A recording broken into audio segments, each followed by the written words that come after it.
real stories of werewolves, of Dogman from history, from your emails, illustrated and animated with the democratizing magic of machine learning AI. Welcome to Scary Stories. Shadow of the Dogman. Dear Scary Stories NYC, every extraordinary story begins with an ordinary moment that suddenly isn't ordinary anymore.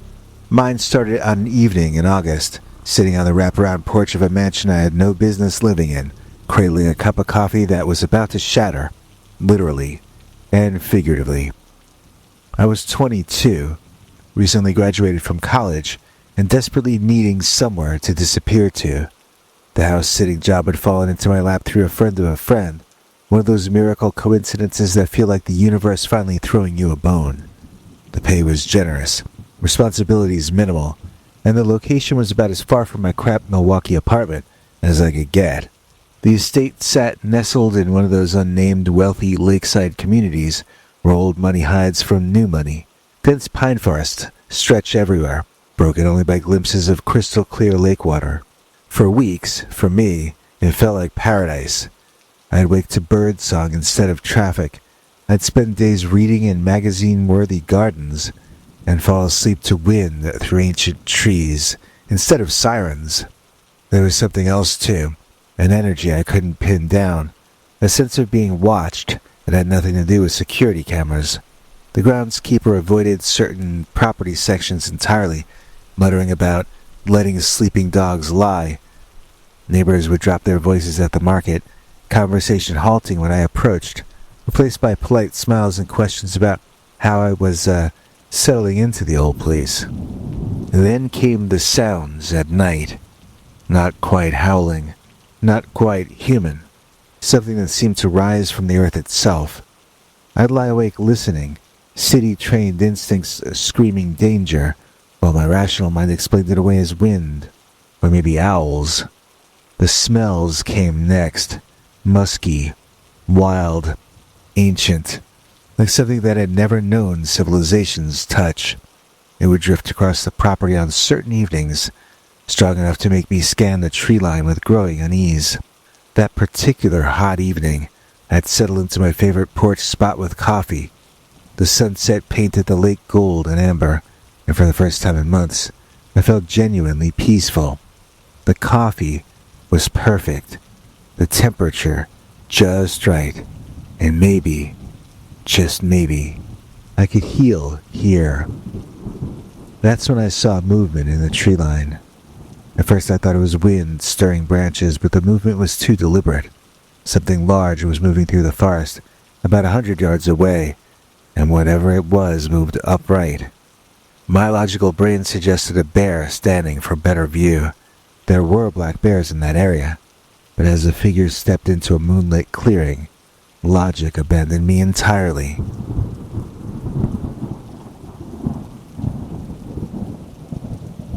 It was massive, easily 7 feet tall, covered in dark fur that absorbed rather than reflected light. But it was the posture that stopped me, unmistakably human, as it moved through the clearing. However, its head was distinctly canine, elongated and powerful, and there was an intelligence in its movements that spoke of something far more complex than any animal I had ever encountered. The creature paused at the clearing's edge and turned to look directly at me. Moonlight caught its eyes. They burned yellow, like twin flames in darkness. We stared at each other across that 100 yards of manicured lawn and wild forest. A human woman and something else. Neither of us moving. Neither of us breathing.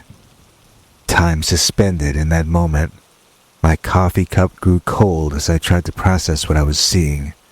This couldn't be real.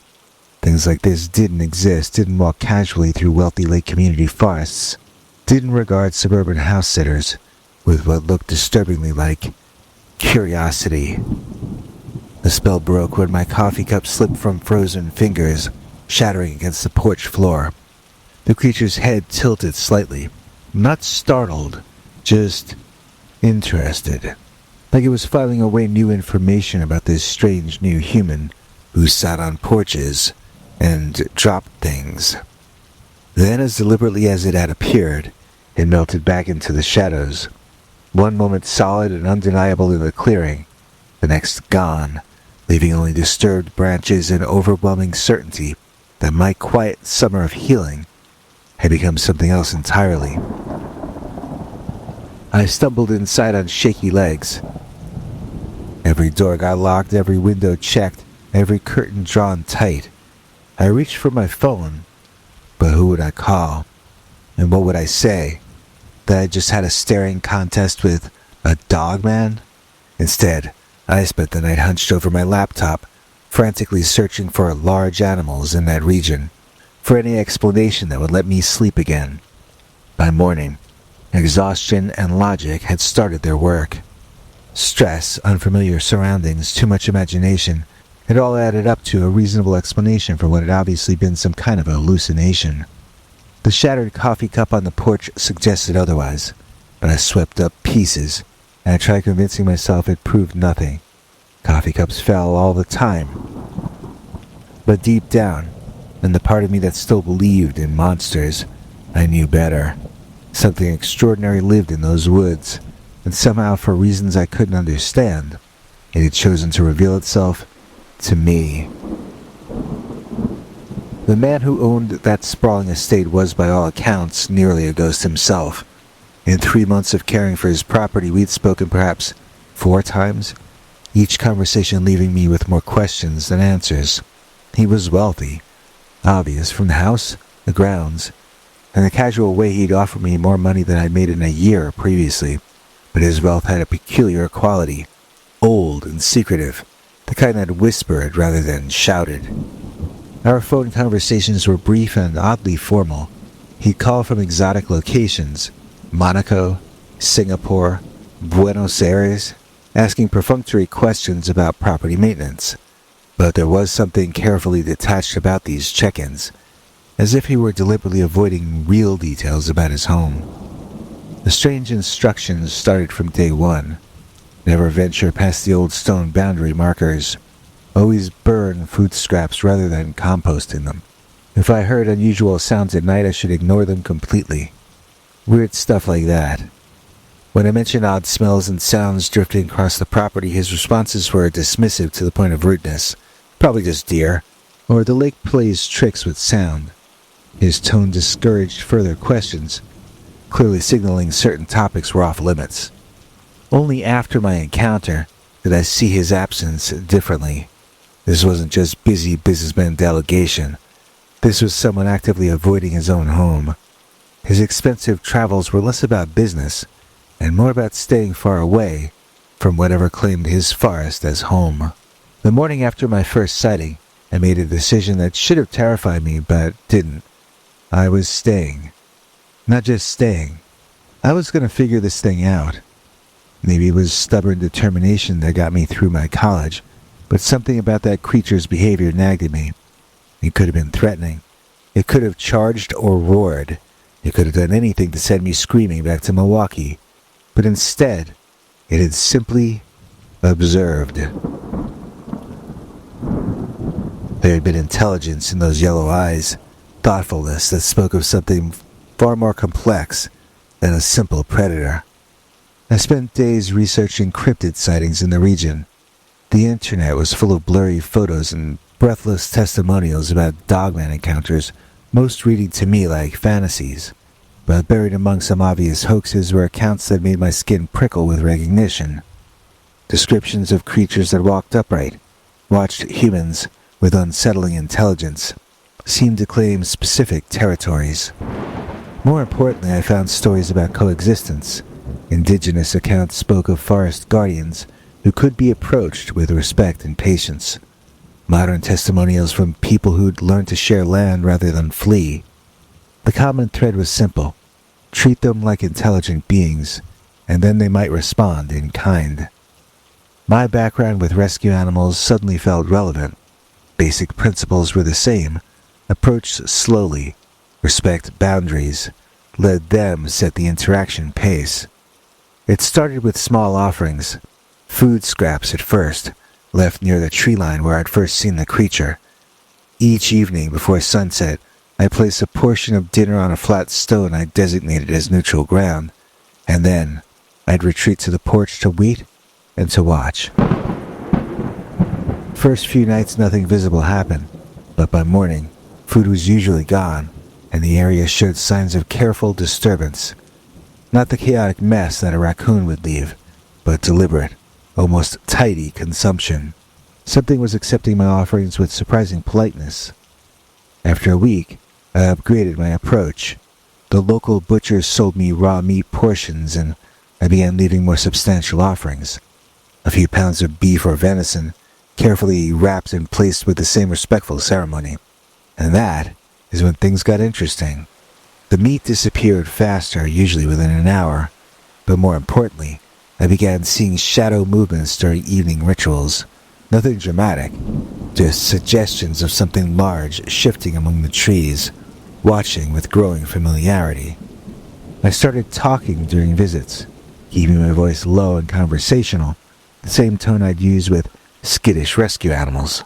I'd talk to the forest about my day, about books I was reading, about how the sunset looked different from this angle. It felt ridiculous initially, but there was something therapeutic about having a listener who couldn't judge or interrupt. 3 weeks in, I got my first real response.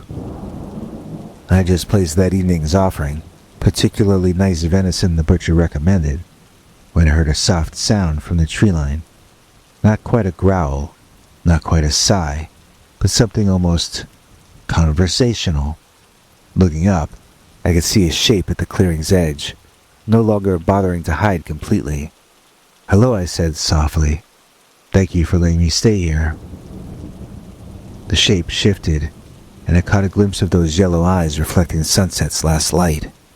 Then, it was gone, but the venison disappeared before I reached the porch. From that night, our routine evolved into something remarkably like friendship. The creature, I'd started thinking of it as a him, although I had no basis for that, began showing himself more openly. First glimpses at forest edges, and then brief clearing appearances, and eventually staying visible while I made offerings and delivered rambling monologues. During one evening conversation, I first noticed the gifts. They started small, an unusually perfect round stone placed beside my offering spot, rare bird feathers arranged in neat fans, driftwood carved by water into artistic shapes. Each morning brought something new, placed with obvious intention and care. The intelligence behind these exchanges surprised me. This wasn't just an animal accepting food. This was someone who understood reciprocity, who grasped friendship concepts and wanted to participate. The gifts were never random. They were beautiful, unusual, things that someone with natural artistry appreciation would treasure. But more than gift exchanges convinced me of his extraordinary nature. Walking paths around the property were being maintained mysteriously, fallen branches cleared overnight, dangerous holes filled, slippery spots covered with carefully placed stones. Someone was ensuring my daily wanderings didn't end in twisted ankles. The morning I found muddy handprints on my car, clearly not human, but recognizably hand-shaped, I realized he'd been examining my belongings with the same curiosity I felt about him. As autumn settled, our friendship deepened remarkably. He began allowing me to stay on the porch during offering visits, no longer requiring retreat before approaching. I could watch him eat, study his movements, see unmistakable intelligence in his expressions. His body language spoke volumes once I learned to read it, ears perking forward when I arrived, like a dog greeting its beloved owner, relaxed posture when settling to listen to daily stories, the protective way he'd position himself between me and the deeper forest, shielding me from unseen dangers. I began to understand what we'd built. This wasn't just a woman feeding a strange creature. This was a profound connection between two lonely beings who had found companionship in the most unexpected circumstances. Together, in those golden autumn evenings, we had created something magical, a sanctuary where impossible friendships flourished. where ordinary world rules didn't apply, where kindness could bridge any gap, even between human and legend. I should have known it was too beautiful to last. The break-in attempt happened on a crisp September night. I had been living on the estate for nearly half a year by then, settled into a rhythm that felt as natural as breathing. My forest friend and I had our evening routine down to an art form. I'd arrive with dinner offerings just as the sun kissed the horizon. We'd share a peculiar form of conversation, and then I'd fall asleep to the sound of him patrolling the property's perimeter. That particular night, though, something was different. The air carried a tension I couldn't name, and my companion seemed restless during our usual visit.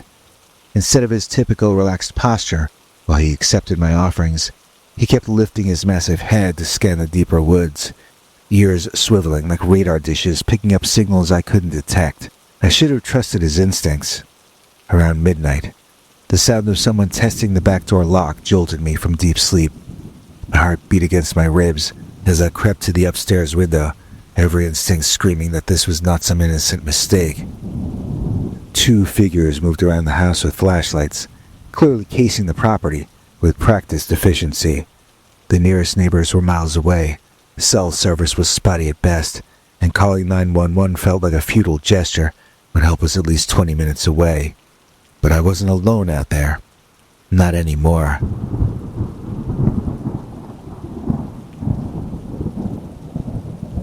The sound that erupted from the forest made my bones vibrate. It wasn't quite a roar, wasn't quite a howl. It was something primal and territorial that seemed to rise from the earth's very core.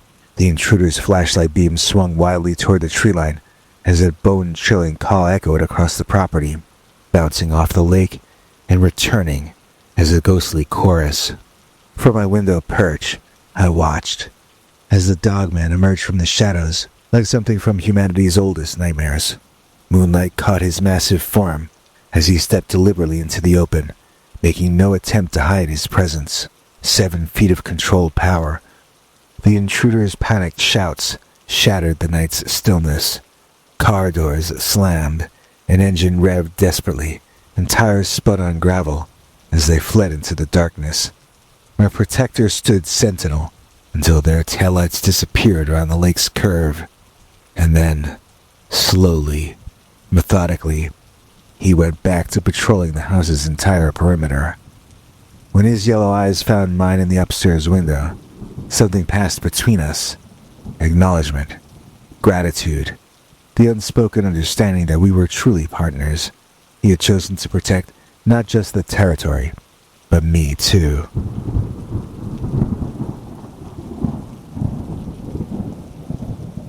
The call that shattered my world came on an October morning when the Lius were putting on their final spectacular show. The family's attorney's voice was professionally sympathetic as he delivered news that felt like a physical blow.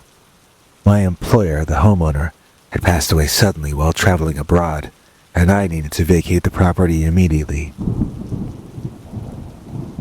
Within 48 hours, distant relatives descended like vultures, treating me like disposable help, rather than someone who'd faithfully maintained their inheritance for months. The worst part wasn't losing my job or my temporary beautiful home. It was knowing I'd never get to explain to my forest friend why I was abandoning him. How do you tell a creature who's protected you, befriended you, shared his ancient solitude with you, that humans and their legal complications are forcing you apart? My final evening, I left the largest offering I could, a nice big steak, along with a prayer that he would understand. As I loaded my meager possessions into my beat-up Honda, I caught one last glimpse of golden eyes, watching from the forest edge. Years later, working my shifts and paying my bills, I still carry that forest sanctuary inside me. Some nights, when the city's noise becomes overwhelming, I close my eyes and I remember golden eyes in the moonlight, the soft rumble of contentment, and the feeling of being protected by something ancient and wonderful that chose to trust me with its secret existence. That connection, once made, never truly ends.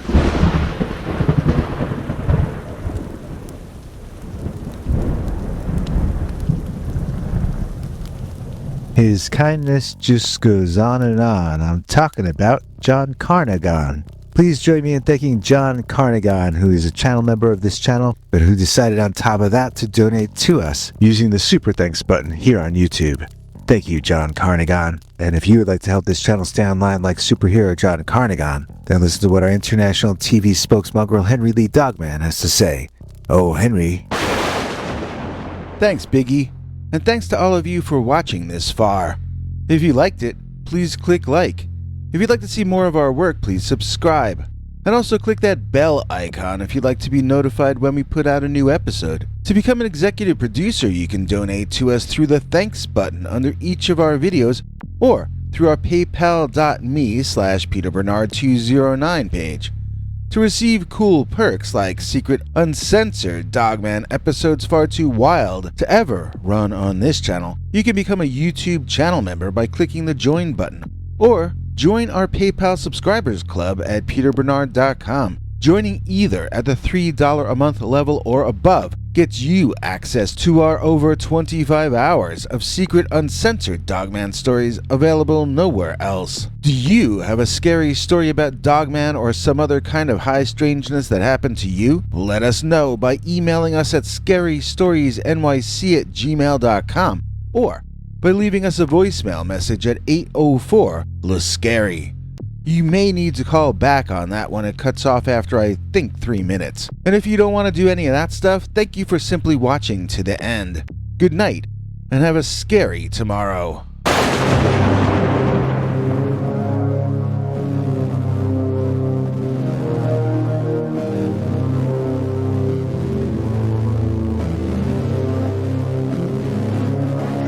Come back for more scary stories.